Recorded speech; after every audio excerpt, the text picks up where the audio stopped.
Hello and welcome back.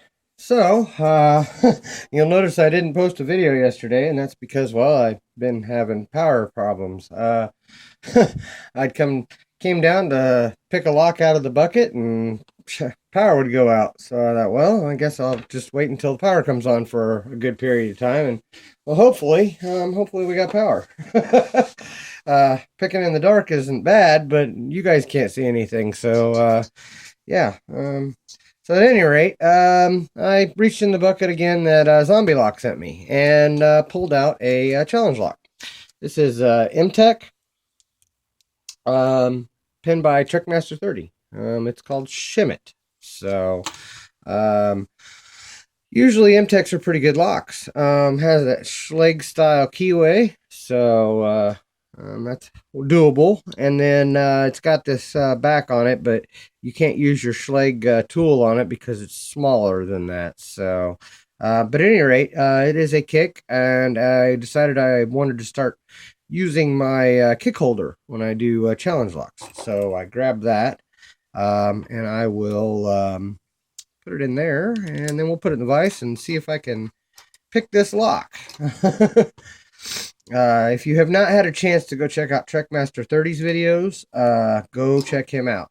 He's awesome. He's picking some really cool locks and putting out some really good videos. So, and he makes a really good challenge lock too. So I will put this in the vise and see what we got here. Let's see here.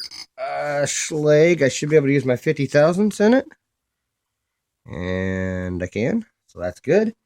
And I will use the pick that I made, my gem style pick, and I will do what I always do, which is start in the back of the lock. Let me zoom in for you guys. Let me square that up a little bit.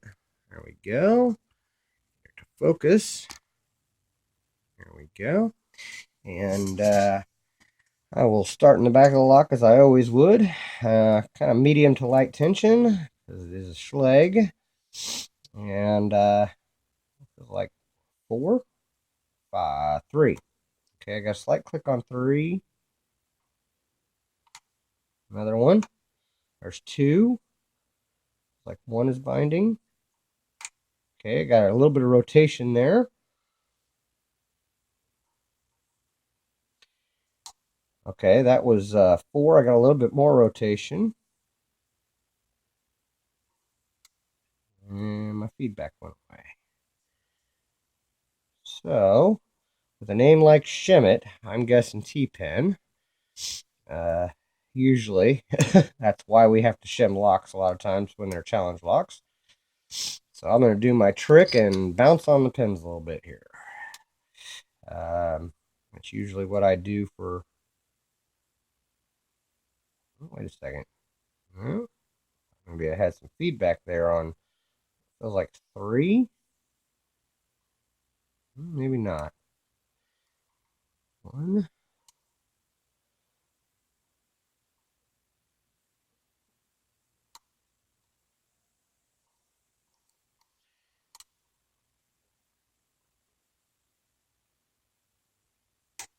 Yep, that was 3. I'll be darned. I did have a little bit of counter rotation. It was just very, very faint.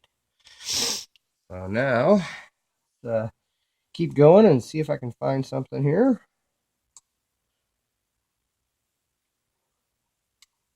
Oh, there we go. I touched 5 and got a D. Oh, okay, there we go. There it is, open on 5. So, there we go. Let's take this out of the kick holder. Actually, let's zoom out. Try to keep this in frame. And there we go.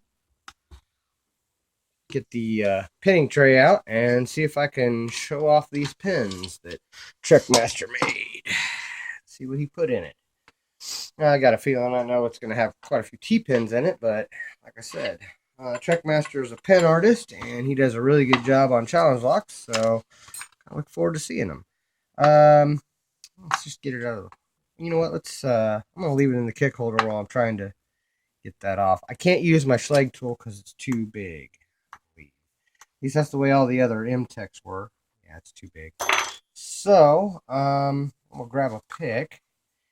and push this down and try not to lock it back up. I mean, I got a key, but it's mummied, and I want to keep it that way. Come on.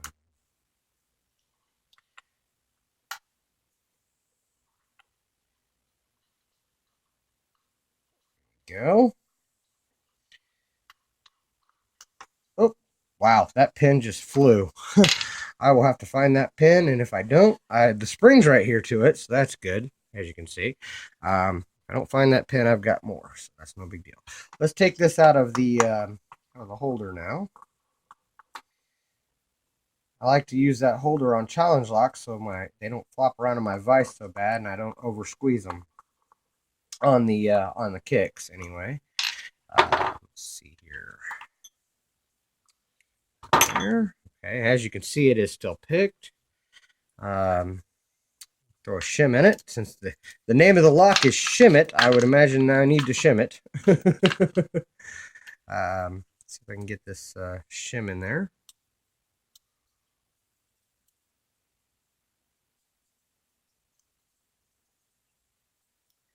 Maybe.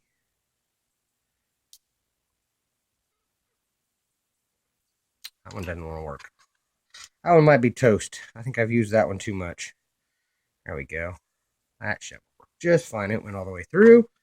We'll take a follower and we will see what Trekmaster30 put in this lock. Pins are towards me. There we go. It is a 5-pinner. I thought it was. Show these. All the pins are in and working. As you can see. Go. Let's dump these and see what we got here. Nice looking serrated spool, or serrated, yeah, double spool almost. Another serrated with a T-pin. Come on now. There we go. And one serration.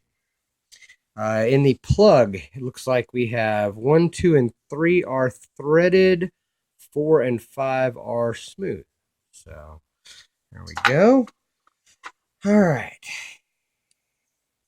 Let's see what kind of magic he put upstairs. Unfortunately, Zombies picked this lock and he marked it for me. So that's good. I already know which way is the front. Upstairs, looks like we have a serrated spool. Another one of those serrated spools. Good looking.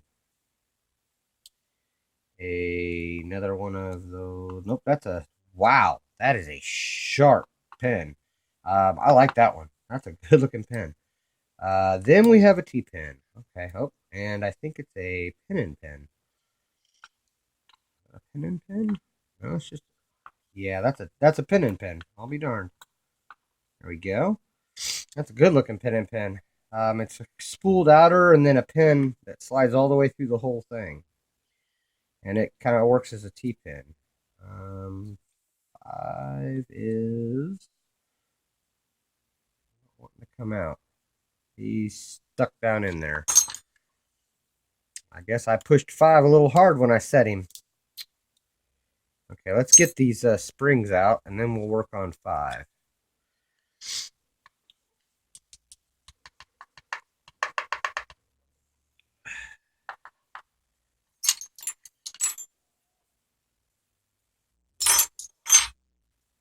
That's a spring from 1. 2. 3. 4. They're all the same. They're all copper short springs. And we got 5 here. It's stuck in there pretty good. I think he's turned sideways in there. Let me get my pick here and see if we can get him out.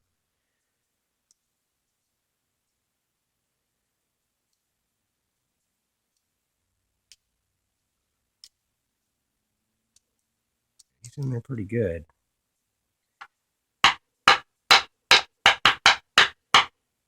And I can't get to him because it's sealed up top. So I can't even get him out unless I get him out this way. Oh, wait a second. He's a T-pin, but he is just below the shear line. I think we have a tore up spring is the problem. Let me see if I can get these in there. Nope. My tweezers won't grab it either. Let's see if I can get him to come out. Oh, I got him to come out. There we go. And for some reason, he was caught on that spring. He came out, though. Oh, wow. That's interesting. He was a ball. That's a cool lock. Wow, that's awesome. That is how he was in. I don't know what got caught, but it definitely did. Looks like everything is smooth upstairs, which there's no way for him to have threaded it anyway. Because like I said, it hasn't been, those plugs haven't been coming, he didn't take these plugs out, and there's no way to get to it from here, so he didn't thread anything. But at any rate, let's do a close-up on this cool lock. Pretty awesome. He's got some good stuff going on here. Tilt that down just a little bit. All right. In one, we had a T-pin key pin serrated, and then a serrated with kind of a spool on it. In two, we had a nicely serrated key pin and a serrated spool. Then we have a nice looking serrated pin in three with a very, very sharp spool. There on the bottom of that is a spool, and then we have serrations and then another spool. Just awesome pin. I really like that pin. Then in four, we have a T-pin spool, key pin. Then we have a spooled outer, and that's a pin in pin. That pin up top slides all the way through there. Then we have a serrated, one serration on the key pin, and a ball with, I'm wondering if that was going to be a drunken spool. I don't know, but the way it was in, I think it was wafer, then that, and then the, unless the wafer actually went on the bottom, or it had to have gone on top. I don't know. I think it was like a T-pin. So, because I saw that coming out whenever I looked in there. So, maybe I'll watch Zombie's video, or Trekmaster will comment and let me know if that's supposed to be turned around. Either way, thank you guys for watching. Thank you, Trekmaster, for making this lock. Zombie, thank you for sending it. And thank you guys for watching. Thank you for your time, and don't break the law.